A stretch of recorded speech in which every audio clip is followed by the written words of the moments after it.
Queridas amigas y amigos, hermanos todos, en este capítulo sexto de la serie La Universidad del Amor, nuevamente en contacto directo con el espíritu de nuestro querido hermano Ramatiz, al que vuelvo a darle las gracias, nunca suficientes, por hacerme mediador de su extraordinaria sabiduría hacia todos vosotros. Dados los tiempos tan difíciles que se le presentan a los seres humanos de este planeta Tierra, por ser momento de reajustes kármicos, es verdaderamente estimable que los sabios de Dios nos infundan en su sabio conocimiento, para hacernos fuertes, seguros y capaces, sabiendo permanecer sin tambalearnos en nuestra fe y caminar en la luz entre las tinieblas de los eventos terribles que se nos avecinan. Nuevamente te agradecemos, querido hermano, por cuanto desinteresadamente nos das. Estas son nuestras preguntas. Es sabido, aunque de forma ilegal, existe comercio con el trasplante de órganos. ¿Qué nos dices al respecto? En vuestro mundo no es extraño el comercio hasta con lo más sagrado. El Espíritu os dice que aquel que obre de esta forma tendrá que rectificar, viéndose él mismo sometido por otros a este u otro comercio.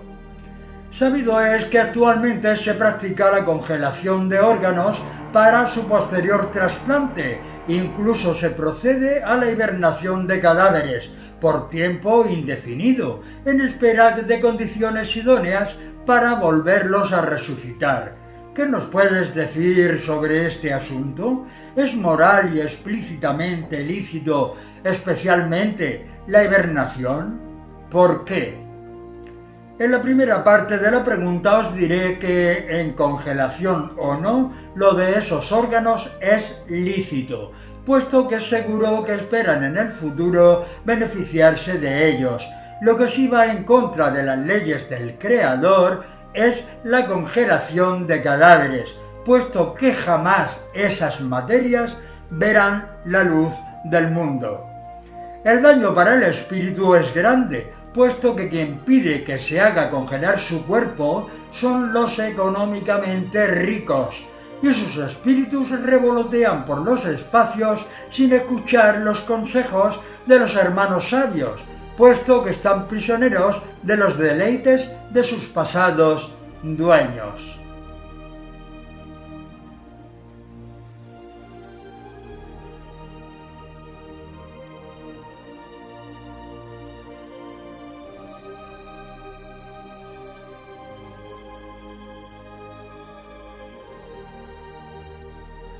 Somos conscientes de que la pregunta no encaja exactamente en lo relacionado con los trasplantes de órganos. No obstante, preguntamos, ¿es moral y espiritualmente lícito el que una persona se someta a una operación quirúrgica para cambiar de sexo? ¿Qué nos dice de los tratamientos hormonales y similares a los que algunos transexuales se someten a fin de cambiar su anatomía? ¿Pueden ser peligrosos física, psíquica y espiritualmente? Escrito está que el hombre hará en la tierra lo que Dios no hizo en el cielo. Es totalmente ilícito el cambio de sexo. Si ese hermano se siente como una mujer dentro de su propia materia, es evidente que tiene que superar de una forma u otra tal problema y aceptarlo como una deuda kármica que es. Y aquí el espíritu no hace observación alguna en la forma de comportarse en sus inclinaciones y deseos, ya que el hombre tiene a su alcance las necesarias enseñanzas y la ayuda constante de Dios. No olvidar que aunque muy pequeñas, todos sois partículas de esa gran energía. Os lo repito, es totalmente ilícito, y no porque vuestra sociedad lo crea indigno o bochornoso, es porque va en contra de la ley kármica. Es peligroso en los tres términos. En el físico, ya que aunque crea que tal mutilación le hará superar el problema, nunca es cierto. Y psíquica y espiritualmente, ya lo sabéis sobradamente. Sabemos que en el astral no existe el error, por eso preguntamos, ¿A qué es debido que existan personas con tendencia hetero, homo y bisexuales? ¿Y el hermafroditismo? Si se debe a una causa kármica, ¿no sería lo lógico asumirlo y en este estado buscar su progreso espiritual? Creo que queda contestada esta pregunta con la anterior. Cierto es que en el astral no hay error alguno, puesto que la prueba le es dada antes de tomar carne y es a la vez aceptada. Ahora hago un paréntesis en las preguntas que le planteamos al hermano para decir lo siguiente. El obispo de Tenerife, Bernardo González, sigue asegurando que la homosexualidad es un pecado mortal en medio de unas declaraciones que hizo sobre la niñez, el sexo, las mujeres y la pornografía, que según el periodista harán enrojecer de vergüenza a cualquier estudiante de psicología. Se trata del mismo señor que en 2007 afirmaba que hay menores adolescentes de 13 años que están deseando que abusen de ellos. Incluso si te descuidas te provocan. Según el periódico El Diario.es, Rey Pla, el obispo de Alcalá, celebra pseudoterapias para revertir la homosexualidad y no pone barreras siquiera para menores de edad. Ya lo hizo durante su estada en Murcia y según alertan en el Consejo General de Psicología de España, se trata de sesiones prohibidas por ser anticientíficas, peligrosas y que dejan secuelas. Lógicamente, no podía ser menos viniendo de un gran simpatizante de la ultraderecha española. También el Papa Benedicto XVI señaló que el matrimonio entre personas del mismo sexo es una deformación de la conciencia, al tiempo que ha lamentado que esta idea haya penetrado profundamente en sectores de personas católicas. Aclarado esto, continuamos con las preguntas al hermano. Es sabido que en algunas naciones es práctica extendida el cambio de sexo a través de intervención quirúrgica y su legalización posterior. Recientemente en España se ha legalizado una situación así, autorizando judicialmente la inscripción en el registro civil con el cambio del nombre a mujer.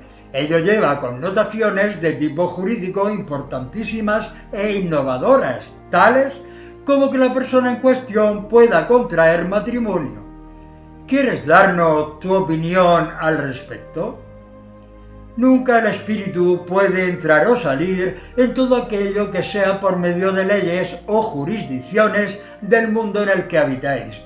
Eso compete a dichas autoridades. Nosotros, como espíritus, hablamos desde nuestra sabiduría del espacio, anotándoos en enseñanza lo lícito o ilícito para la vida espiritual.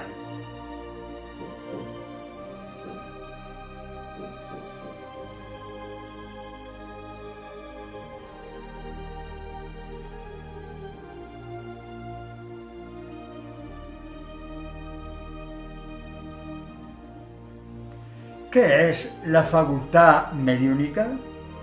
Es el puente entre el mundo material y el espiritual, no el mundo oculto, como muchos dicen y creen. Nuestra comunicación es a través de estos hermanos denominados médiums o caballos. Comunicación que, partiendo de una misma raíz, se expresa en distintas formas: parlantes, auditivos, videntes, de intuición, escritura automática o escritura extrasensorial, como en este momento está ocurriendo, digamos como la energía eléctrica que pone en funcionamiento todo un cúmulo de motores en las tecnologías de vuestro mundo. ¿Cómo se presenta o manifiesta la mediunidad en la persona? Desarrollando algunas de las facetas que he contestado en vuestra primera pregunta, y aprovecho a la vez para hacer una aclaración sobre los que practican la sublimidad de la poesía.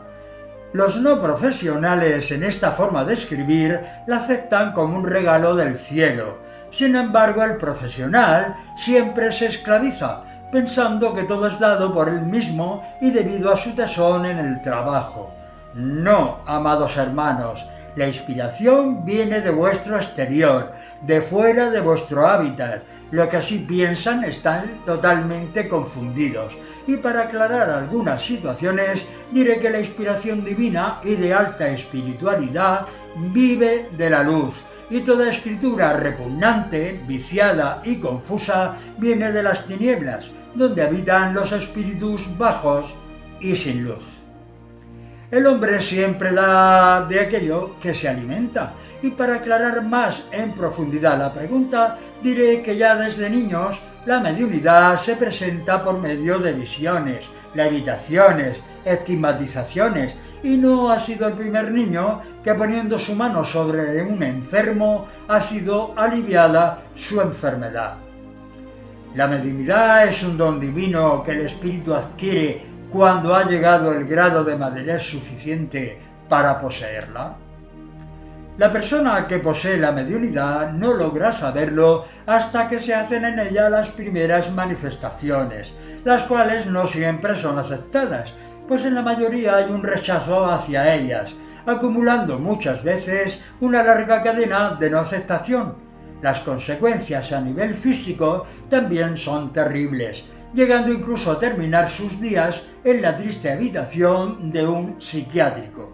De hecho, su espíritu ya baja a la carne aceptando tal compromiso. ¿Cuándo es el momento propicio para su desarrollo? ¿Cuándo hace su aparición o cuándo se crea conveniente? El hortelano prepara y abona la tierra, siembra su futura cosecha y espera el momento de la recogida, pues esta nunca será antes o después, ya que no aprovecharía el fruto, perdiendo inútilmente su trabajo.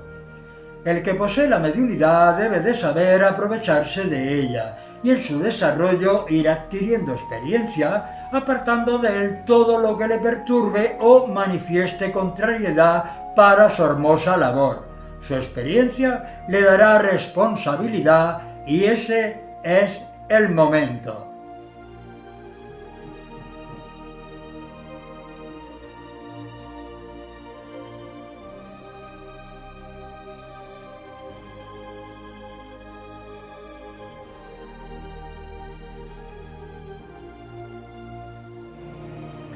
¿Puede cualquier espíritu que ya haya dejado la materia y no fue mediunidad en esa existencia bajar en la próxima con ese compromiso adquirido? La mediunidad no se elabora en el astral, como artista que trabaja la arcilla, para modelar y hacer de la nada algo que parece tener vida. El espíritu elabora su progreso en el dolor y en el sufrimiento, llegando a purificarse de tal manera que puede recibir a través del cuerpo que posee a los más altos entes espirituales que pueblan el astral. ¿A los médiums se les define como cuerpos abiertos hacia el astral? ¿Quieres anunciarnos sus distintas características?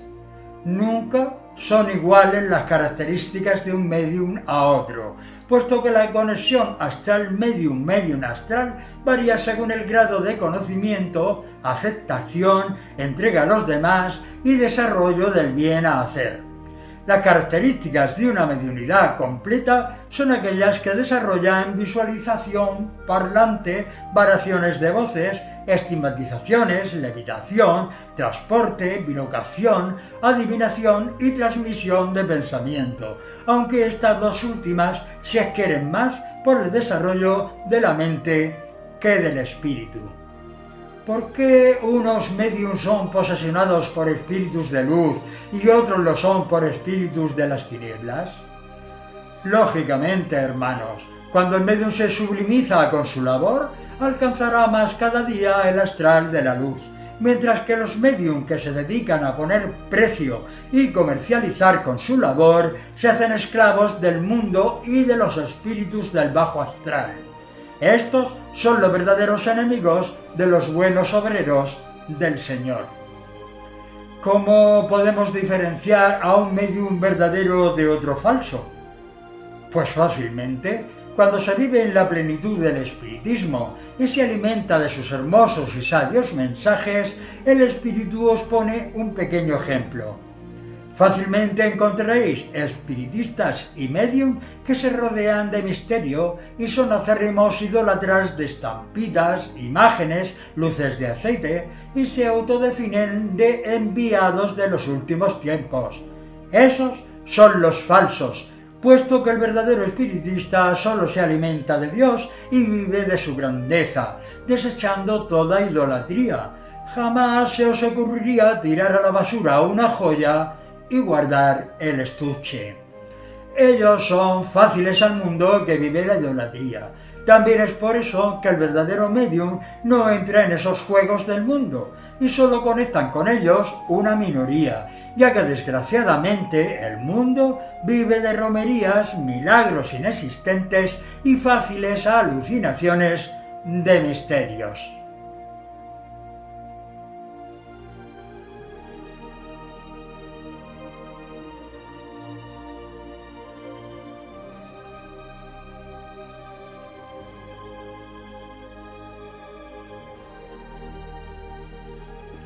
La persona que es consciente de su mediunidad y la rechaza puede crearle inestabilidades o desequilibrios físicos en el transcurso de su vida. ¿Es grave la deuda contraída a nivel espiritual? Toda persona que conscientemente la rechaza es una persona enferma durante toda su vida. Mentalmente no encontrará estabilidad ni paz en su espíritu. Es semejante a una olla a presión donde su válvula ha sido obstruida. La sensación de estos hermanos es la de que van a estallar de un momento a otro debido a la energía acumulada. Repito nuevamente aquí que es labor de los mentores encargados, ya que se cuestionan distintos hechos de los unos a los otros. ¿Por qué los médium mediocres, por su falta de entrega, envidian a otros consolidados e intachables que han renunciado a todo para perfeccionar su facultad? La vagancia en la hermosa labor medianímica es la catástrofe más terrible para el espíritu de aquella mediunidad. Normalmente quien así actúa se cree autosuficiente con saber que es reconocida o reconocido como medium. Y naturalmente, cuando alguien se hace responsable de su mediunidad y marcha sin salirse del camino que le ha sido impuesto, provoca en los otros la llamada envidia tan característica en vuestro mundo, terminándose de destruir, puesto que el espíritu se sublimiza por el amor y se retrasa por el odio. ¿Puede una mediunidad progresar más rápidamente, limpiando de su vida todo aquello que le perturbe, incluida su familia consanguínea? Si tratáis de arrastrar una enorme piedra tal como está, aparte de la fatiga que supone su avance, apenas se notaría, pero si la arrastréis sobre ruedas, fácilmente hará su camino. La familia consanguínea, cuando es un acicate y una ayuda para el medium o simplemente es practicante del espiritismo, forma un entorno sublimizado, de lo contrario sería un desajuste total. Es hora de que vuestra humanidad sepa que también se debe a la familia universal, pues está al margen de esta por complacer solo la suya. Ese es el mayor error, que a veces cuesta siglos de reencarnaciones para saldar tal deuda. ¿Qué preparación ha de tener en el espacio un ser ante su bajada a la tierra para poner su cuerpo al servicio del espíritu? La preparación va implícita en su propio desarrollo, y como quiere decirse que una mediunidad tiene forzosamente que cumplir un cometido y hasta no cumplir su compromiso no podrá dejar la misión que él mismo eligió, pues cuando regresa al espacio y su cometido no ha sido el adecuado, los propios mentores le acompañan a presenciar sesiones mediúnicas, con el fin de que pueda ver directamente como espíritus cuáles son los defectos y virtudes de una mediunidad, comprendiendo rápidamente cuáles fueron los suyos.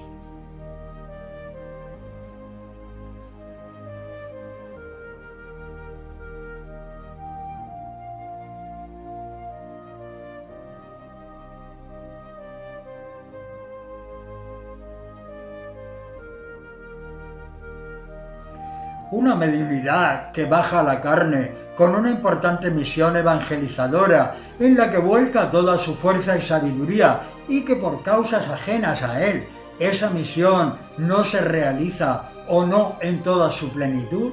¿Qué tipo de perjuicio le puede traer una vez desencarnado si él ha puesto todo de su parte? Se os ha dicho en varias preguntas que no paga un espíritu la culpabilidad de otros. En algo tan esencial tiene que verse el equilibrio y la justicia de Dios. Si, por ejemplo, la misión no ha sido llevada hasta el final de una existencia o, en su caso, mal llevada, esa culpabilidad kármica será por entero del médium. Pero si ese desarrollo mediúnico no alcanza la plenitud final por el desconocimiento de unos ciertos hermanos, a estos les será dado un débito doble por el mal uso que ellos han hecho de dicha sabiduría, más el daño espiritual que puedan haber causado en la estabilidad del medium.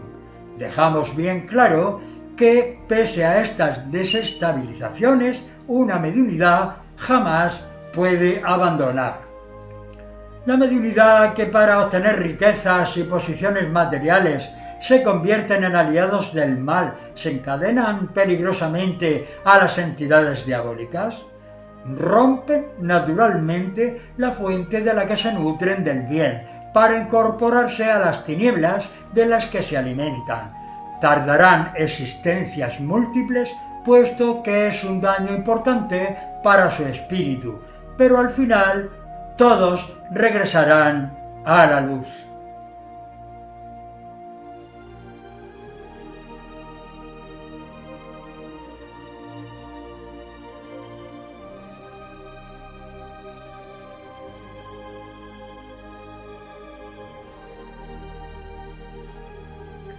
Queridos todos, llegamos al final del capítulo 6 de la serie La Universidad del Amor. Recordaréis que en mi serie La Facultad de los Medium creo que fue un estupendo trabajo, sobre todo lo relacionado con el mundo de los mediums, pero me siento feliz y dichoso. Primero, porque cuanto nos dice el espíritu del hermano Ramatiz os sirve de repaso, ya que quizá con su sencillez y facilidad de palabra os pueda ser mucho más eficaz. Y segundo, por comprobar que cuanto aprendí durante tantos años junto a ellos fue el fiel resultado de esa serie. Ya veis que se traten los temas que se traten, y por más variados que estos sean, nunca deja de decir el espíritu la importancia de este tiempo para entrar en la gran universidad del conocimiento espiritual, donde la luz y la misericordia de Dios, nuestro Padre de amor, queda patente en cada uno de sus hijos, ya que su mayor deseo es que todos fuesen salvos. Deseo que compartimos los que tenemos claro que la única forma de conseguirlo es sin duda alguna el esfuerzo, el sacrificio y la aceptación de cuantas cosas nos presente la propia vida, para aceptarlas y superarlas, puesto que se trata de nuestro karma intransferible. Cuando seamos capaces de zanjar nuestras cuentas pendientes, llegado el momento, volaremos muy, pero que muy ligeros de equipaje. Hasta la próxima semana, y con todo mi amor, os deseo paz, amor y progreso para todos.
Disappear.